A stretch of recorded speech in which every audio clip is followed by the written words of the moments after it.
At 1-800-Flowers.com, we know that connections are at the heart of being human.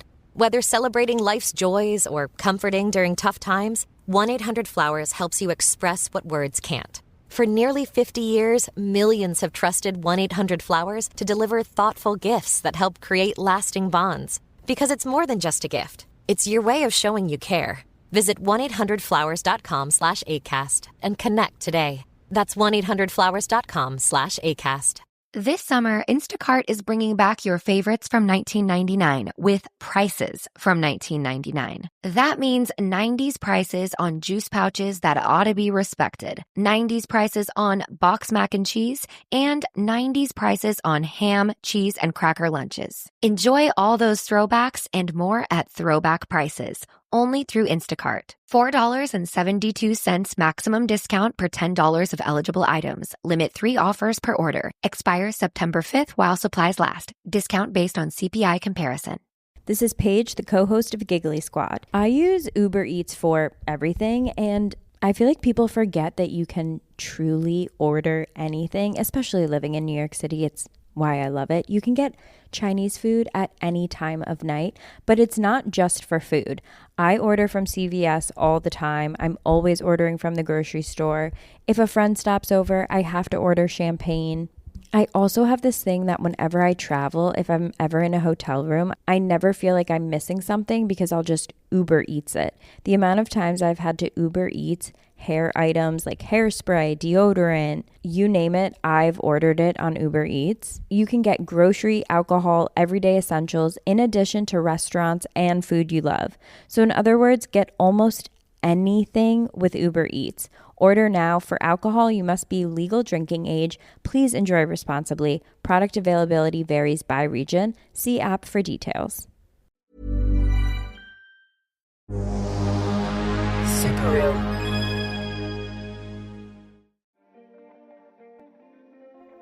I had fallen asleep in the van, and by the time I woke up, I saw that it was nighttime and we were going in the wrong direction.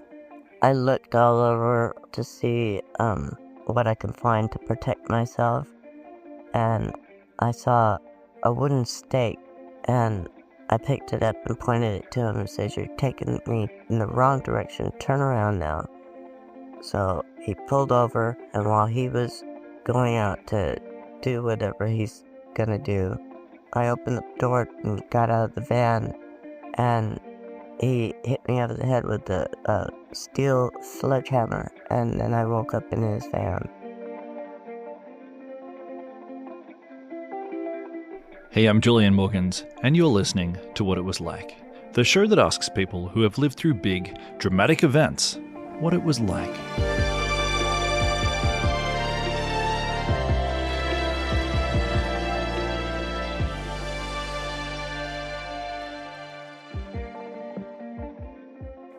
Pop culture is saturated with serial killers. I mean, I know I'm kind of contributing to this, but between Netflix documentaries and podcasts, it feels like serial killers are just everywhere. Which I think is interesting because in real life, they're actually not everywhere. In fact, they're kind of nowhere. In terms of serial homicide, we're now living in a very quiet period. That's true here in Australia, but it's true for Americans as well. And actually, most of the big names that we obsess over, Ted Bundy or the Night Stalker, they did their damage during a very concentrated window of time, between the mid-1970s and the end of the 1990s. And not just that, but there's one particular region that seems to be a real hotspot. For about 25 years, the US West Coast, between Los Angeles and Seattle, became a hunting ground for dozens of serial killers. This is actually a whole thing I'm getting into for this week's bonus episode. We're unpacking this so-called golden age of serial murder. But what you need to know is that there are a few factors at play. Firstly, hitchhiking was an extremely common, even accepted way to travel. And there was almost no public awareness of serial killers. I mean, in the mid-1970s, the term serial killer itself was just beginning to trickle out of FBI's profiling labs. And vulnerable young people, especially women, were tragically easy targets. And that is the background to today's story. Mary McGriff, born Mary Vincent, was just 15 years old when she started hitching rides around California in 1978. And again, she had no idea that serial homicide was a thing. She hadn't heard of Ted Bundy, who'd only just been arrested. She was just trying to get to her grandparents' place, and then she got a lift from a guy named Lawrence Singleton. And what happened next is just truly horrifying. Singleton assaulted her, cut off both of her arms, and left her for dead. But Mary survived. And thanks to her courage and quick thinking, Singleton was caught. And then years later, when he was released and he killed again, it was Mary who fought to make sure that he was thrown back in prison. Now, these days, there's not that much about Lawrence Singleton online. He's not famous like Ted Bundy, but he was almost certainly a serial killer. As you'll hear, the police investigators working on Mary's case linked him to multiple homicides. But thanks to Mary, he was put away for good. And I think, undoubtedly, there are people who are alive today thanks to her strength. Now, before we start, I need to flag. Today's story is really graphic. It contains a horrific description of rape and torture. But I don't think the story's not really about rape and torture. It's not really about violence. Ultimately, today's episode is about not letting the monster win. It's about rebuilding a life against the odds. So I hope you enjoy my conversation with Mary McGriff.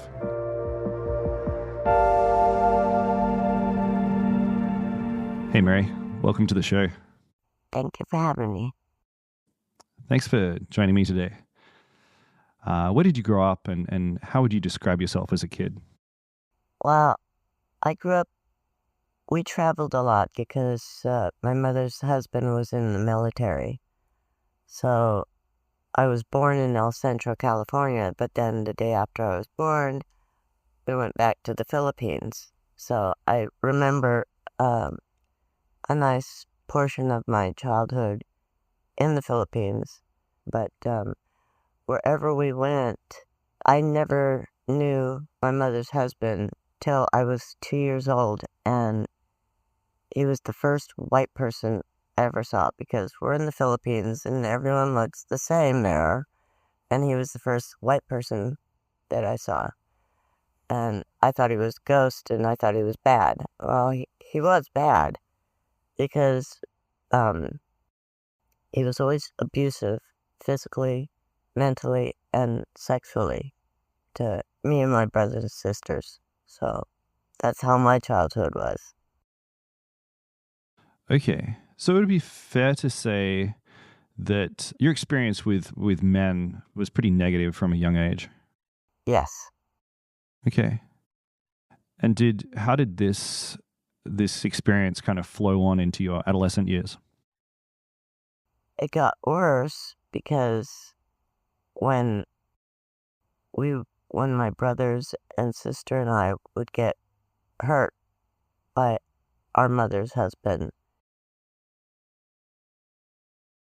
we wouldn't be able to do certain things at school, like go to PE, because you'd have to get into a uniform, which is shorts and a short shirt, and we'd have bruises.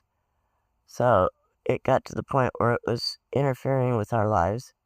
Our mother's husband targeted me more than any of my brothers and sister, and which, gave them a little leeway so that they can be with their friends. But I didn't want to be at home with just him there. So I started going to my friend's house and hanging out with my friends and their family until my family got home. And it was around junior high when that started. Okay. All right. And you were hitchhiking to get around? No, I never hitchhiked until the last abuse that I took from my mother's husband, and my sister heard it, and she came and told me that I had to get a ride as far away from the house as possible. And she told me how to do it, where to go, truck stop, find out where someone's going to California because our grandpa lived there. Okay, so I understand that you kind of left home and ended up living on the street, sleeping in parked cars and that kind of thing. Yeah. And how long were you doing that for? I'd say about a month. It was very hard for a child. I was only 14 years old. I didn't even turn 15 yet. I was terrified all the time because I didn't know where my next meal was going to be, uh, or what it was going to be. I didn't know where I was going to sleep, if it was safe, if I was going to be attacked by a dog, or if I was going to be caught by adults and sent back. Because if I got sent back, I know I wouldn't be able to survive, because I almost didn't survive the last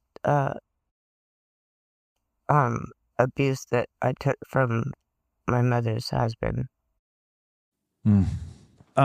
Mary, hearing this story is, I mean, I really feel for you in so many ways. I'm feeling kind of protective. I wasn't alive back then. This is before my era, but I just, it feels to me like there's so many predators and just like really irresponsible adults in this story. And it's wild to me that you were the kid living on the street and none of the adults were sort of stepping up to take care of you. No, It's not a frustrating. one. Yeah, it was very frustrating. And the more the days went on, the more I believed that all adults are like this, and there's no hope for any child, and all the children are going to be grown up worse or meaner because of what they've been having to go through. Can you tell me how Lawrence Singleton came into your life? It was when I found this one really big junction area where all the vehicles went to different freeways going east, south, north, west, everywhere. And all these people on the side of the sidewalks had these signs up of their destination where they wanted to go. And I saw two guys that had a sign of where I wanted to go because my grandpa lived there. We were all just, I asked if I can um, stand with them because they were going in the same spot. And I said, yeah, we do this all the time. That's when Lawrence Singleton pulled up in his van, which was completely empty, but it had no seats in the back. And he said, did we want to ride? And we all started going to the van, and he says, no, I only have room for her. And both the guys says, I wouldn't go in there if I were you. But I was desperate. I was a child. I was scared. I wanted to get to my grandpa. And I thought I was one step closer to getting to my grandpa. And that's all I could think of. And Could you describe the man's face, Lawrence's face? he was old. His hair was leaving. And he had pock marks, a big nose, glasses. He was chubby. And so you got into this van with this guy, and do you remember the mood in the car? What did you guys talk about? He wanted to stop. He was moving and he wanted to stop at his place to get the last couple of bags that he had. But he basically wasn't concentrating on anything else. He had his own personal agenda. And, I just wanted to get to where I wanted to go. So when we got to his place, I went in to go and use his restroom, but I panned the whole house to make sure what I saw I'll keep in my memory banks for an emergency. The place was empty, no furniture, just 3 big black bags in the living room and a sewing kit box in the windowsill. And that was it. Then we left. And we drove for a while. And this was in the morning when we started. And it was nighttime I had fallen asleep in the van, and by the time I woke up, I saw that it was nighttime, and we were going in the wrong direction. We were Mm. going to, we were going further north, and we ended up in the Modesto area, or Sacramento, somewhere around there. But that's where the attack took place. So what went through your mind when you realized you were heading in the wrong direction? I looked all over to see what I could find to protect myself, and I saw a wooden stake, the kind that you hammer in the ground to build like a little cheap fence. Yeah. And I picked it up and pointed it to him and said, "You're taking me in the wrong direction. Turn around now." He made an excuse that he had to go and relieve himself. So he pulled over, and while he was going out to do whatever he's gonna do, I noticed my shoe was untied. So I went and tried to, I opened the door and got out of the van so I could tie my shoe because there was no room in the front seat. And he hit me over the head with a steel sledgehammer, and then I woke up in his van. Oh my God. Yeah. Do you remember getting hit over the head, or did it suddenly just go black? No, I remember getting hit on the head, and then I saw white, and then I saw black, and that was it. He split my skull. I have a little crack in my skull, so usually it's a dent, and when I start getting a headache, the dent starts to become a bump because my brain is trying to swell up and push out of my skull. So, Oy, Mary. yeah. I mean, it sounds like you were probably horribly concussed. Like you probably did some damage. Yeah, he did a lot of damage. He didn't just rape me and cut my hands off. He bashed my head in with a sledgehammer. He shoved a butcher knife up inside me and ripped my insides to where they were like shredded wheat, what the doctor said. And then after all of that, he threw me off a 30-foot cliff, and I landed on sharp boulders, breaking over 72 bones in my body. I didn't know you had that many bones in your body to break. No. Okay. I mean, I feel after just that brief synopsis, I feel sort of like it's rude of me to ask you to just keep going, but I don't know. I guess that's what we're here for. Could you just tell me what happened next after you woke up? When I woke up, I realized I was tied with my hands tied behind my back, and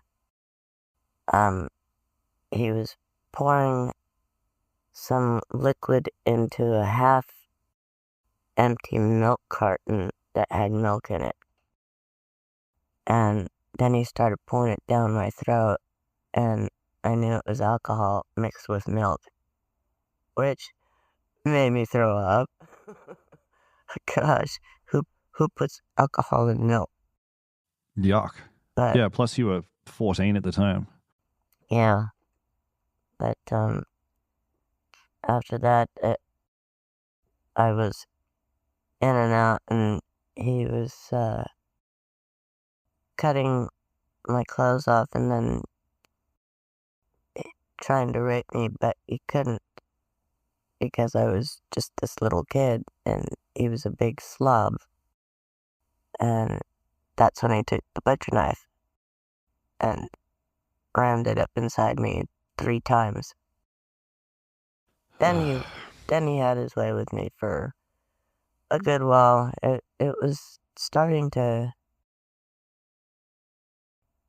just barely starting to get light out.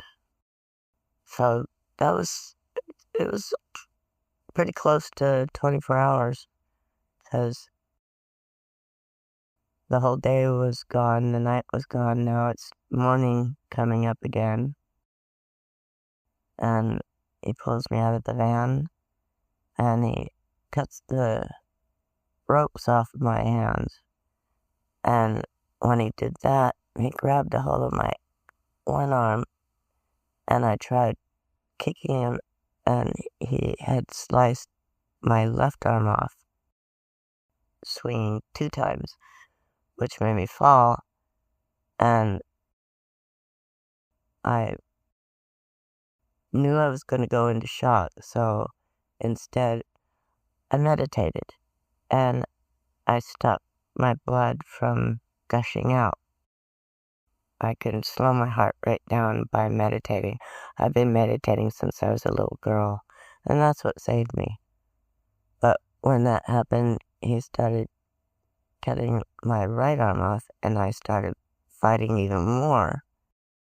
And I had my feet had ripped his shirt to where I could see he had a scar on his right side of his belly. So I knew he had his appendix taken out. Wow. And it took 3 times to chop off my right arm, so he did more damage. And by that time, I just kept meditating and not moving and pretending I was dead. And then he had dragged me and pushed me off the cliff, and I fell 30 feet. And I didn't want to move. I was aware of everything, but I didn't want to move, and I didn't want to breathe. And I thought he was going to leave. It seemed like forever, but he came back again.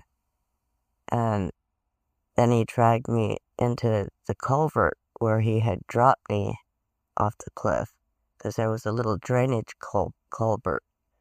And he dragged me in there, then he left. So he clambered down the cliff to retrieve you after throwing you off? No, he had to walk a mile down the road and then walk down to where he dropped me, because when the fire department and the police came to find out where I came up the cliff, the fire department could not propel down the cliff because it was too treacherous and too dangerous. Sure. They said the only way you can get down there is by walking a mile down and then walking back. And they tracked the blood, and they said she didn't walk that way. She walked up the cliff and walked 3 miles to find help. Okay, so I want to get to the part where you got some help in a minute, but for the moment, I'm really curious. You're describing this nightmare, this absolute nightmare, in such sort of lucid detail. You know, you were able to observe the scar on this man's body while he was cutting your arm off. And I'm curious, do you feel like you went into this sort of like adrenaline fight or flight sort of mode where time slowed down? Yes, definitely. I was at a higher awareness of everything. I felt like the Matrix, that movie when they show something going fast, but everything is in slow motion. Yeah, the bullets. That's how I felt, and I was.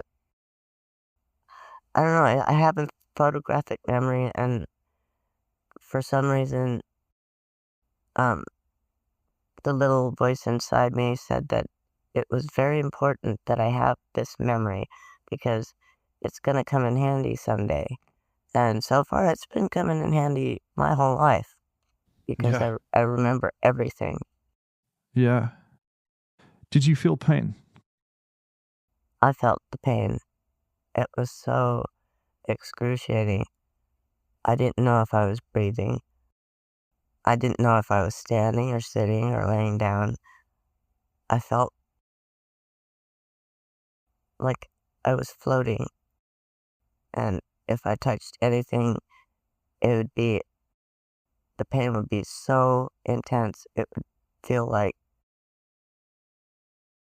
an electric shock that feels like a nuclear bomb went off inside you. Mm. Aside from the pain, what I'm hearing here is you are otherwise kind of calm. Is that right? Or were you feeling panicked as well? No, I was calm because I was being nagged at the whole time. What do you mean? When I was pulled into the culvert and I knew he was gone, I was cold, I was tired, I wanted to go to sleep. But God told me that I had to get up and stop him and that he was going to do it to another person. And I told him, I'm going crazy because I'm talking to nobody and I'm going to go to sleep now. He would not shut up. He just kept telling me I had to get up, gotta stop him. Right? I'm tired, I'm cold, I'll do it tomorrow, leave me alone.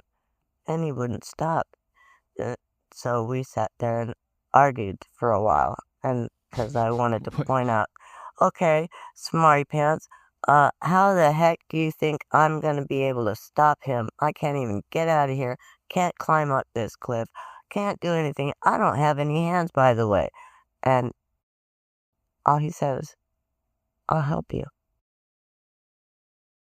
And Wow. I managed to get up the cliff, and he walked with me.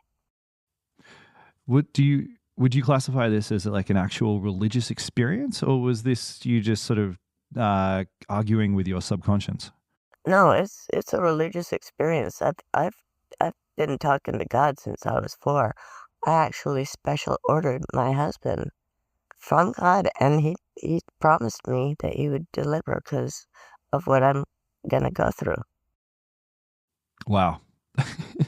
That's amazing. This is your husband Tony who brought you to the Yes, studio today. yes. Yeah. Wow. He delivered me an incredible guest on the show. So big thanks to God and Tony. Yes. I thank God every day.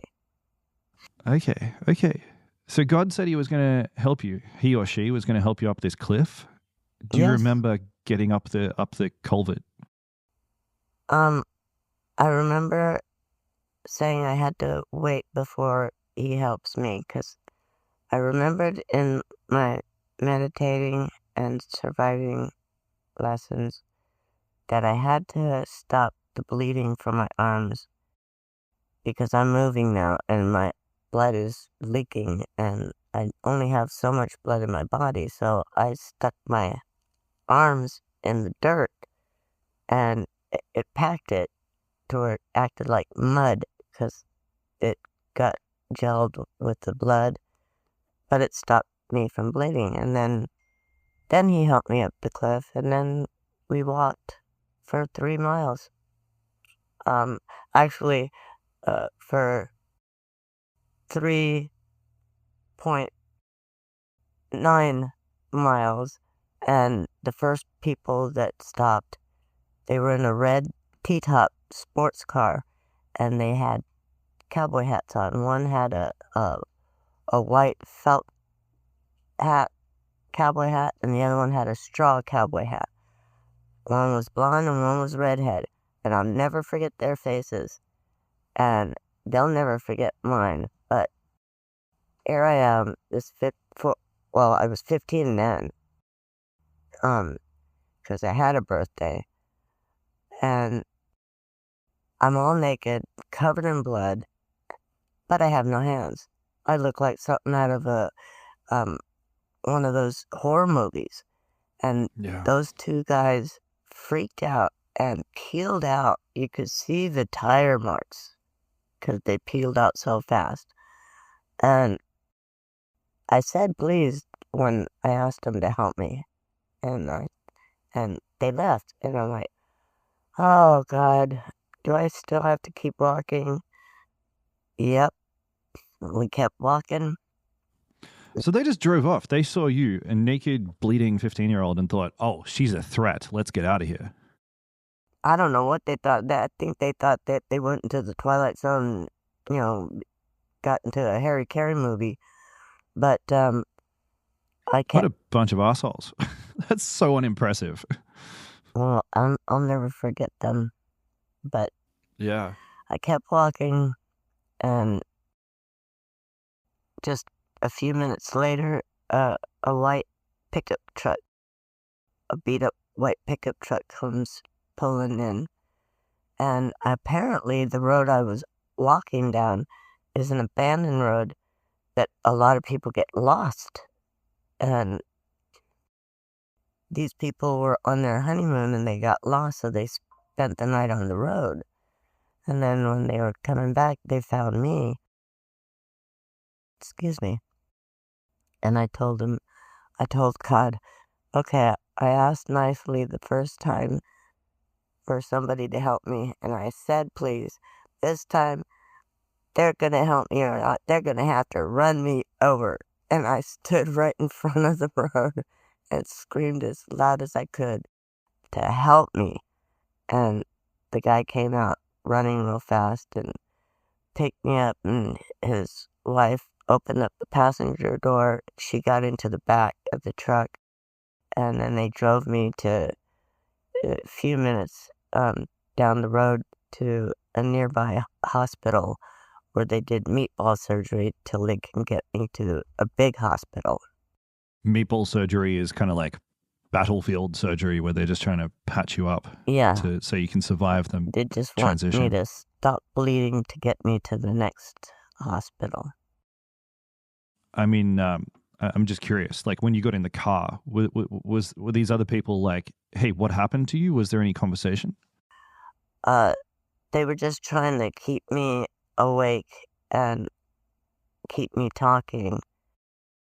They wanted to know what happened. They wanted to know if the person's still around, if they're in danger, what's going on. And all I could think of was, I don't feel very well. I want to go to sleep. And I heard the wife say, no, don't go to sleep. Keep talking, keep talking. Hey, we're going to take a quick ad break here, but stick around because we'll be right back. Did you know that foreign investors are quietly funding lawsuits in American courts through a practice called third-party litigation funding? Shadowy overseas funders are paying to sue American companies in our courts, and they don't pay a dime in U.S. taxes if there is an award or settlement. They profit tax-free from our legal system, while U.S. companies are tied up in court, and American families pay the price, to the tune of $5,000 a year. But there is a solution. A new proposal before Congress would close this loophole and ensure these foreign investors pay taxes, just like the actual plaintiffs have to. It's a common-sense move that discourages frivolous and abusive lawsuits and redirects resources back into American jobs, innovation, and growth. Only President Trump and congressional Republicans can deliver this win for America and hold these foreign investors accountable. Contact your lawmakers today and demand they take a stand to end foreign-funded litigation abuse. Raise your hand if you want your nails to look perfect all the time. Me too. I'm Sarah Gibson-Tuttle from Olive & June, and this is exactly why we created the Manny system. We wanted to make it possible for everyone everywhere to give themselves a beautiful manicure at home. With our tools and our long-lasting polish, each manicure with our Manny system comes out to just $2. That's right, $2. No more $30, $40, $50 manis that you get at a salon and they take hours. Now you can paint your nails on your time and love them more than ever. And by the way, when people ask, who did your nails? Where did you get them done? You're going to proudly say, I did them myself. Get 20% off your first Manny system with code PERFECTManny20 at oliveandjune.com/PerfectManny20. That's code PERFECTManny20 for 20% off at oliveandjune.com/PerfectManny20. Every idea starts with a problem. Warby Parker's was simple. Glasses are too expensive. So they set out to change that. By designing glasses in-house and selling directly to customers, they're able to offer prescription eyewear that's expertly crafted and unexpectedly affordable. Warby Parker glasses are made from premium materials like impact-resistant polycarbonate and custom acetate. And they start at just $95, including prescription lenses. Get glasses made from the good stuff. Stop by a Warby Parker store near you. Want to pull off the season's freshest trends? You just need the right shoes. That's where Designer Shoe Warehouse comes in. Loving wide leg jeans? Pair them with sleek, low-profile sneakers. Obsessed with the sheer trend? Try it with mesh flats. Feeling boho? Comfy sandals nail the whole free-spirited thing. Find on-trend shoes from the brands you love, like Birkenstock, Nike, Adidas, and more at DSW.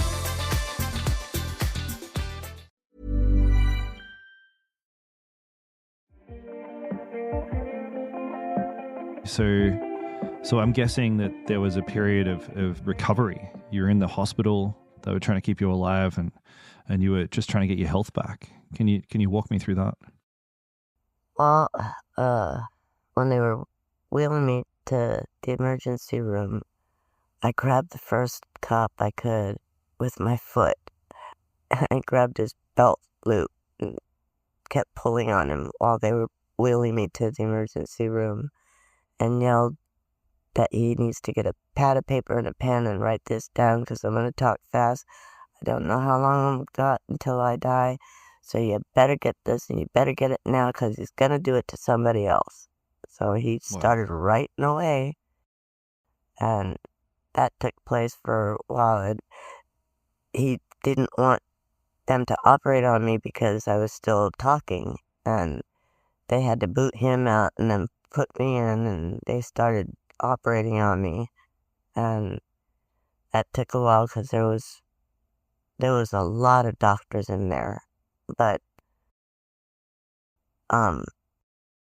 for some reason I was able to hear one of the doctors. They said that I had bled over half the blood of my body out, and the remaining blood in my body was at a toxic level, and they were losing me. So they said I was going to die soon, so they had to flush that out and give me new blood. But they gave me the wrong blood. But my body accepted it, but it mutated it. So I have mutated blood now. Well, what, like they gave you the wrong blood type? Yes. Oh, damn. But my body took it. Now I have really rare blood. Yeah, okay. You've got a sort of hybrid. Yeah. But okay. So you gave a description to this police officer who just happened to be at the hospital, I guess. Yeah. Oh, the cops were there.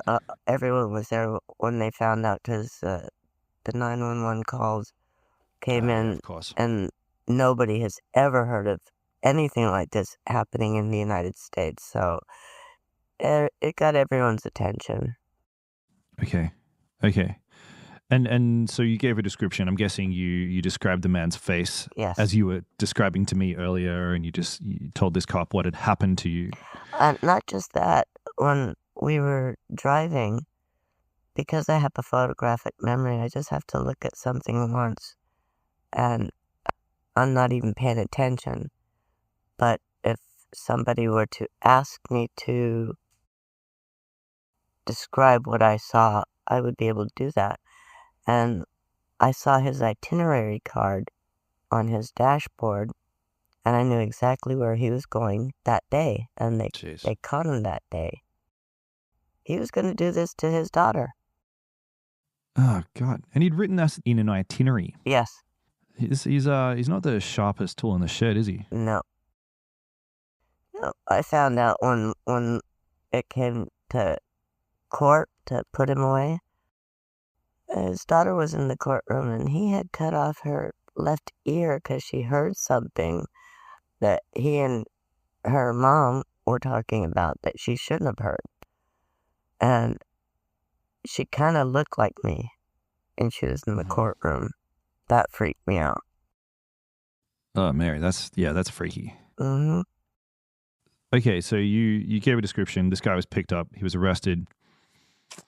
Can you take me through to the trial? Because I understand you were pretty instrumental. Your evidence really, really helped to put him away. Can you walk me through that? Well, he had this attorney that tried to trip me up so many times by asking 5 different questions all at the same time and expecting me to answer one, which was stupid. And other times, uh, he would bring up one instant of the investigation and then switch it and try to make me say something else, and that wasn't working. So I had to ask the judge to instruct the attorney to please stick to one question at a time. And if you're referring to details, ask one detail at a time, and I'll be able to answer it. After that, the judge had warned him and told him, treat her like a human being, not like some stupid idiot. And I told him, yeah, I lost my hands, not my brain. After that, he had said, well, how do you know that he was the one? And where's the evidence of if he was the one who did this to you? I described my jeans that I wore, which were bell-bottom jeans, but these particular jeans had brass buttons on them in the shape of a lion's head, and they were in his fireplace, burnt up with my jeans and the rest of my clothes and the blood stuff, all in his house. Yeah, he's really not a forward planner, this guy. But I mean, that's pretty compelling evidence. So when he was convicted, when the judge sort of read out the sentence, how did you feel? I felt a little relief because I knew, well, there's not all adults are bad, because now he's being punished. But it's a bummer because he's only getting this, so many years. He should have been sentenced a lot longer. How many years did he get? I think he was supposed to get 16 years. But what really pissed me off was it was years later that I found out that he was going to get out early, like he wouldn't even spend half his time in jail because of the law, where he's a law-abiding prisoner, because he didn't cause any trouble. Like, how much trouble can somebody get when they're put in solitary confinement because everyone else is making all these riots on wanting to kill him for what he did to me? Yeah. So that's when I decided to start fighting Congress and making them change the laws so that the United States could be safer. So how did you lobby the government to get him locked up again? Well, it wasn't me getting the government to lock him up again. He ended up locking himself up again because after they let him go, he tried to find me, and he was in the next town where I lived in Washington. And I had to uproot and start hiding again. Well, because he couldn't find me,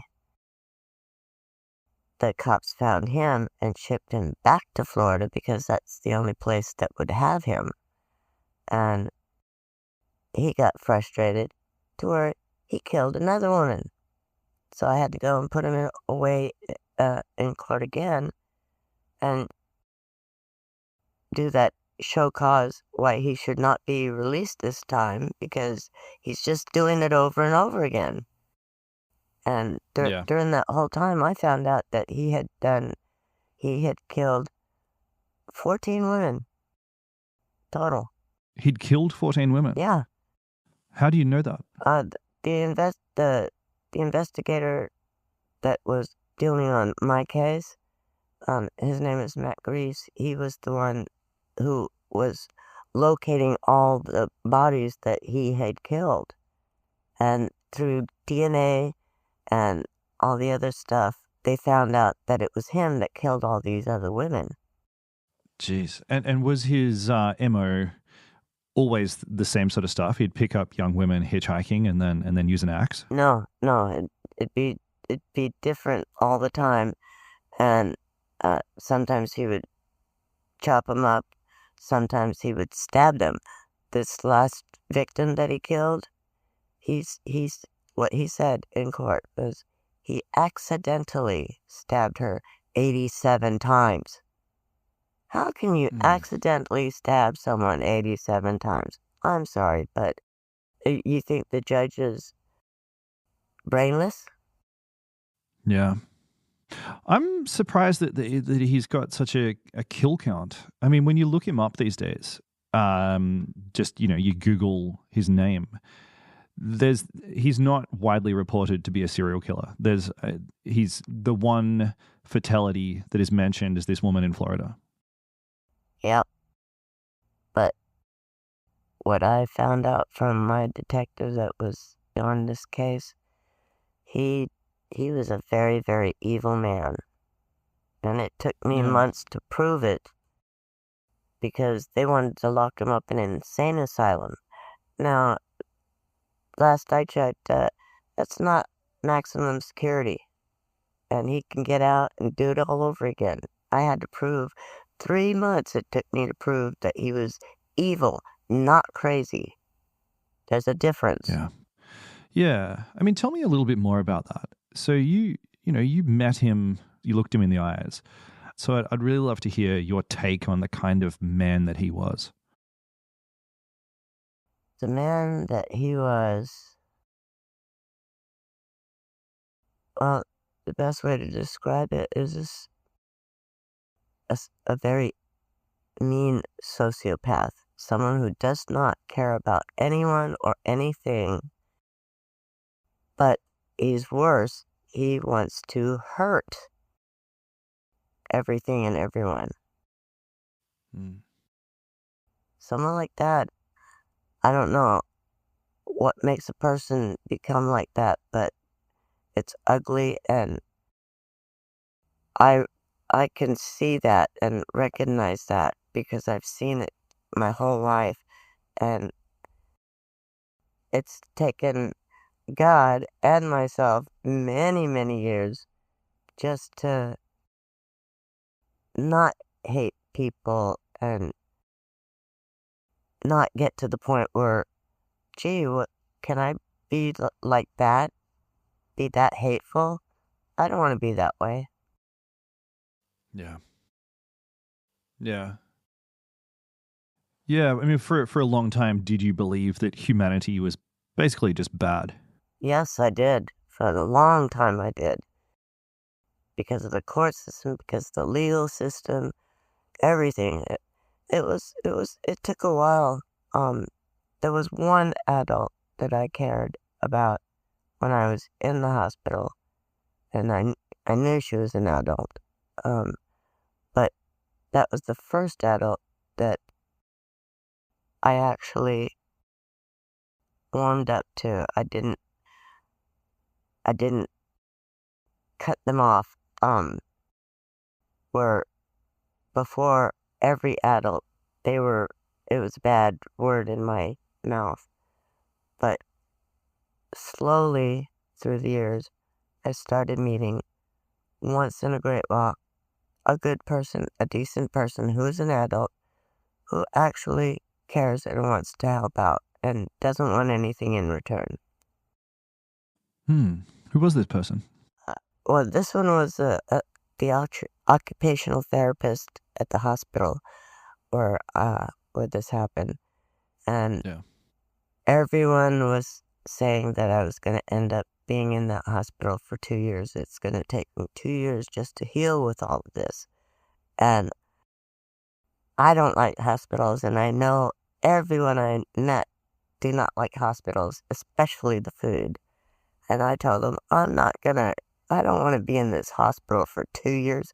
I'm getting out. So they sent her in to see if she can get me to where I don't end up being there for 2 years. So she wheels me around the hospital to see other people who had minor injuries, like a little pinky blown off or their thumb blown off from a firework or a firecracker. I know that's bad, but it was minor compared to what I went through. But these people, they were a complete wreck in the hospital, and it looked like all their life was gone, and they were feeling sorry for themselves, and I'm looking around. Oh, I don't want to become like this. I got too much to do, too many people to see. I got kids to have. She wheels me back to my room and introduces herself to me, and we became friends. And I told her, I'm getting out in less than a month. She goes, I don't think so. Well, I wrecked every room in that hospital, and they kept having to change me from one room to the next room to the next till I got to the end of the hospital. And they said, okay, we got to let her go. Our hospital is going to be broken down if we don't let her go. She's healed. She managed to throw out a wheelchair out the window, and it crashed on the lawnmower from the worker that was mowing the lawn. Oh, God. So he says, Wow. okay, you're free to go. How did you retain this fire? How did this not beat you? I think I was born to where I don't know the meaning of quit. I'll never give up. And I guess I'm too bullheaded. Yeah, that's it. I'm bullheaded. If someone tells me I can't do something, I'm going to show them I can. Yeah. Yeah. Well, it seems like that approach kept you alive. Yes. And how did that approach help when you were, because I'm looking at you and, you've got these sort of like metal hooks on your arms these days. I guess there was a period of acclimatization where you were sort of learning to use these things. And I think a lot of people would have really struggled with that. I think I'd have been like, this is what the hell? How is this my life now? Did this kind of like bullishness, this reluctance to quit, keep you going through that process of acceptance of your new life and your new body? Well, I wanted to do a lot more than what the prosthetics were allowing me to do. So I designed my own arms so I could do more. Oh, yeah? Yeah, I built the flexibility and the rotation of the wrist, whereas regular prosthetics, it's just a hook that opens and closes. You'd have to build forks that are 2 feet long just to eat. So Right, yeah. I tinkered with them, and I didn't have to learn how to use them. I built them, and I know how to use them, and it became natural for me. Yeah. But I guess what I'm saying is, was there a period where you resented having to have prosthetics? I don't think I ever got to that point. I was too busy. Because I had a lot of emotions I had to deal with. I mean, I kept going into my sunken place, and I'd have other places that I'd go where I had to sort out all these mixed up, jumbled up emotions that messed me up because of too much abuse in my life, that I couldn't think of that. Yeah. So it was kind of like the least of your problems. Yeah. By far. What you describe it as your sunken place. What is that place? It's where when things get so overwhelming and you feel like you're gonna die, you can't go through the pain, you can't go through anything anymore, and you want to detach your soul from everything, from the world. that's my sunken place. I don't feel anything, and I'm just going through the motion. And when you're in that place, what keeps you going or what helps you to get out? Hope. Yeah, it's hope. I will never give up hope. Yeah? Yeah. Hope for what? That God will help me. And we'll fight and everything. I'll get angry at him, but I'll always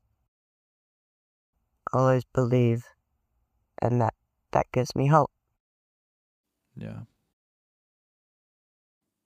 I'm imagining that this was hard for you, accepting what had happened and maintaining hope. But I'm guessing it was hard for the people around you as well. You know, your sister, your mom. Yeah. How did they handle it? Well, it hit everybody harder than it hit me, to where I couldn't deal with, oh, this happened to me. Even though I was trying to tell everyone, hey, oh, this happened to me, I was too busy helping everyone else because they were falling apart. My own family, the people who I love, were falling apart, and I had to help.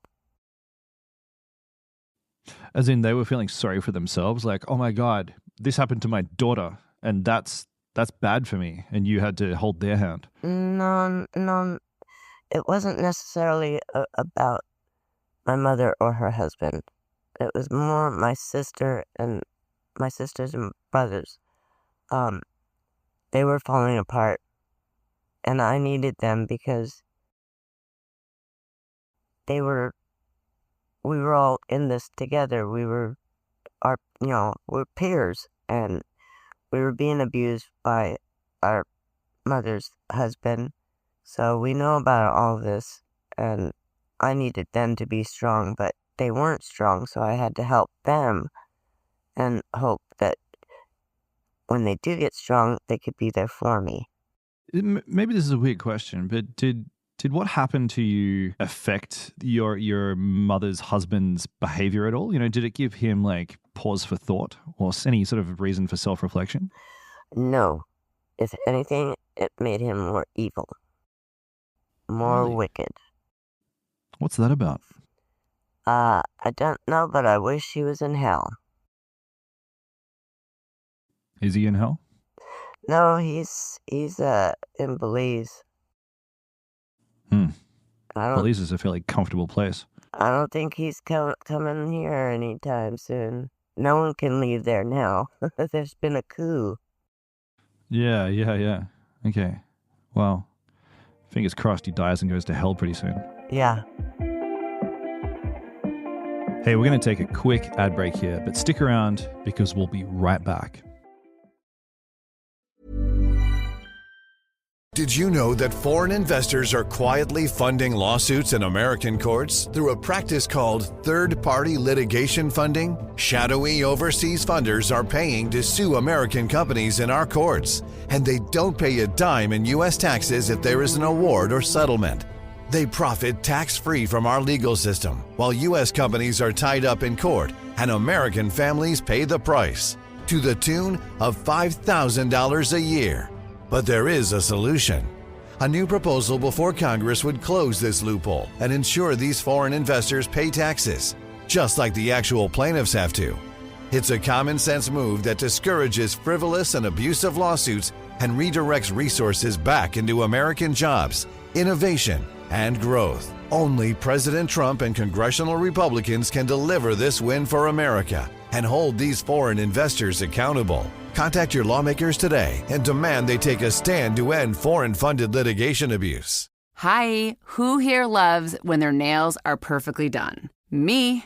I'm Sarah Gibson Tuttle, and I started Olive in June because, let's be real, we all deserve to have gorgeous nails, but who wants to spend a fortune or half their day at the salon? And that's why I created the Mani System, so you can have that salon-perfect manicure right at home. And guess what? The best part? Each mani only costs $2. Yep, you heard me, $2. No more $30, $40, $50 salon trips that eat up your day. Now you can paint your nails whenever you want, wherever you want. And trust me, you're going to be obsessed with your nails and everyone is going to ask you, where did you get your nails done? And here's a little something extra. Head over to oliveandjune.com and get 20% off your first Manny system with code PERFECTManny20 at oliveandjune.com/PerfectManny20. That's code PERFECTManny20 for 20% off at oliveandjune.com/PerfectManny20. You're all set for a nail glow up. Let's get those nails looking fabulous, shall we?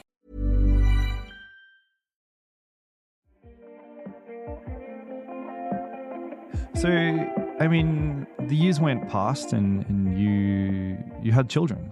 Yes. But I'm guessing this stayed with you. You know, you were sort of working through this one way or another. But can you just describe how this journey has been over the last few decades? Well, after I had my kids, and then I found out that my attacker was released. I had to do the hiding thing all over again.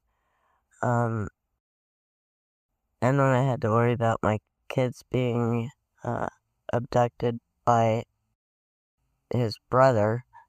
Then I changed my whole thinking pattern, and I didn't mind so much that he would die. And for other people in the past couple decades, I've been hurt to the point where I just kind of gave up on the world and everyone. I wanted to be left alone. I knew God had promised me my husband, but I shut everyone off, and I was tired of it, and I wanted everything to stop. I was just going to focus on my kids, and that's that. And I did for a while, and then one of my coworkers found out that I was a good pool player, and she hated her boyfriend's boss because her boyfriend would never leave his house after working, and she figured if I kicked his butt at pool, she could have her boyfriend back. So she bugged me for 6 weeks, and I kept telling, no, I don't want to go out with anyone. I don't want to see anyone. I don't want to, just leave me alone. She went beyond stalking. The 6th week, she was at my door, and she calls me to ask me if I'm going to go with her. It's a really nice time. It's the weekend. Like, oh gosh, if I go, will you leave me alone? Oh yeah, sure. Well, I have to take a shower. How long will it take you to get here? Oh, I'm at your front door right now. What? How long have you been there? Half an hour. Oy. So she took me, and I met Tony for the first time, and I was in love at first sight.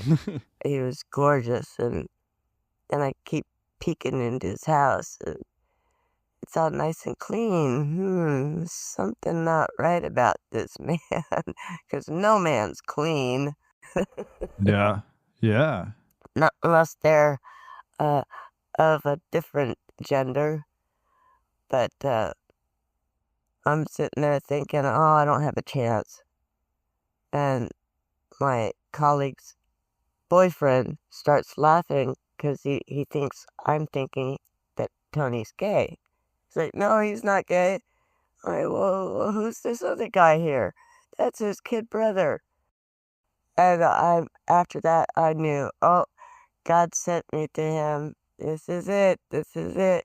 And ever since then, it's been exactly what I wanted since I was 4. I wanted Tony, and Tony needed me. Mary, that's beautiful. I'm so glad that you guys found each other. Has Tony helped to restore your faith in humanity? Oh, yes, definitely. He got me a dog.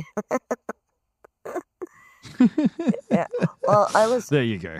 I was pretty mean. I was pretty mean for a while when we first met. That if anyone were to look at Tony wrong or do something that was not appropriate, I'd come running out there with a samurai or a tomahawk or something. Every one of his workers was so scared of me, right? Oh my God, Tony, I'd rather you beat me up than have your wife come after me. She's gonna kill me. She's scary. And he just kept working with me and make me feel loved and really, really loved and adored. And it made my heart warm to where I started being nice to his workers, and I started being nice to other people in general, and started socializing. So he's turned my life around. Is he looking at you right now and smiling? Yeah. He's holding his thumbs up. Romantic. Okay. Before we hit record on this thing, we were just sort of talking off mic. I asked you if you get sick of doing interviews, and you said no, because you've got a message that you want to deliver to people. So what is that message? The message is for everyone to really stop long enough to care. Because we become so detached with ourselves and everyone else that we don't realize that someone could be someone could be in trouble. You don't know. And why wait until you lose it? Stop long enough to care.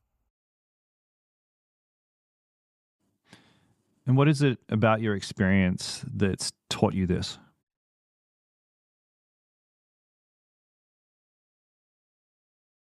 About what's happened to me and my brother and sisters. No one's stopped to notice. And when we tried to make somebody notice, we were shunned away. We were sent back to the parents to beat us more. Yeah, right. So. Okay. So you just feel like we should all talk a bit more freely, really check in and care. Very much so. Do you feel like you've been unlucky in life? No, I just had a lot of bad things happen at the worst times. But no, I've never thought of myself unlucky. I thought of myself, and still do, as the luckiest one, because I have a wonderful relationship with God, and I was able to talk to him, and he talks back to me. Since I was a kid, I thought everyone was like that, but apparently not. I have a great life with my husband, my brother-in-law, my 2 kids, my dog, my friends. I'm really, really lucky. And a lot of people, I tell people, in spite of what's happened to me, you wish you had my life, because I don't want for anything. My husband makes sure I don't want for anything. I have everything I want and need. That's so good. He sounds like such a nice guy. What a role model for all aspiring boyfriends and husbands out there. I just have 1 or 2 last questions before we finish up here. So first of all, I know Lawrence Singleton died a few years ago. He died of cancer in prison. Yes. And when you found out that he was dead, how did you feel? Happy. For the first time, I felt happy and relief. I didn't have to worry about him trying to find my sons or anyone who I love and try to hurt them. So I was very happy that he was gone. I mean, for a long time, I didn't believe in the the capital punishment thing, and I didn't believe in, people dying that should. But after everything that I went through, yeah, I'm a believer on that too now. Yeah. Yeah. As in capital punishment, as in like execution is probably a good way to deal with these people. He died with cancer because he was being punished, and now he's going to hell. Yeah. Yeah, I mean, I certainly hope so. Last question. I'm wondering if you've got any advice for people listening about how they can move past trauma or things in their lives that haven't gone to plan. Well, now I tell everyone who has been through anything hard that, okay, you can't get over it. Then don't get over it, but you can get past it. The way you get past it is by looking at the things that make you want to live. The reason why you want to live until you're old and gray. And strive for those. Whether it be a puppy, a family, just a better life or calmer life. Use those to get past what you went through. Yeah. Focus on the positives. Yes. Or feel gratitude for the positives. Well, Mary, thank you so much for coming into the studio, telling me your story. It's not an easy one to tell. So I really appreciate your generosity and your courage here. Thank you very much for having me. Hey, thanks for listening to my chat with Mary McGriff. She's pretty amazing, right? What a story. So I just wanted to flag that we've got a bonus episode available for subscribers that dives deeper into how our modern idea of the serial killer, both the psychology and the pop culture image, it was largely shaped by what happened in the US, and particularly the US West Coast between the mid-1970s and the end of the 1990s. Many of the most infamous names in true crime came from that exact time and place. So what made the US West Coast through the 1970s, 80s, and 90s such a breeding ground for serial killers? And just as intriguingly, why did it end? Where did all the serial killers go? Today's episode was produced by Rachel Tuffery. It was mixed by Jimmy Saunders, who also did our theme music. Ellie Dickey is our intern, and this whole thing has been a Super Real production.